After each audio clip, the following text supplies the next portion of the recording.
প্রথমবার কলকাতাতে এইভাবে ঠাকুর দর্শন হবে সেটা তো ভাবতেই পারিনি। এটা ছিল পঞ্চমীর রাত।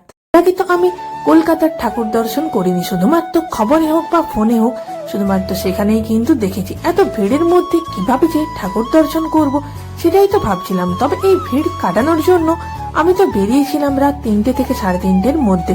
প্রথমেই তো গিয়েছিলাম সন্তোষ মিত্র স্কোয়ারে। এখানকার যে থিম রয়েছে সেটা তো ছিল অপারেশন সিন্দুর।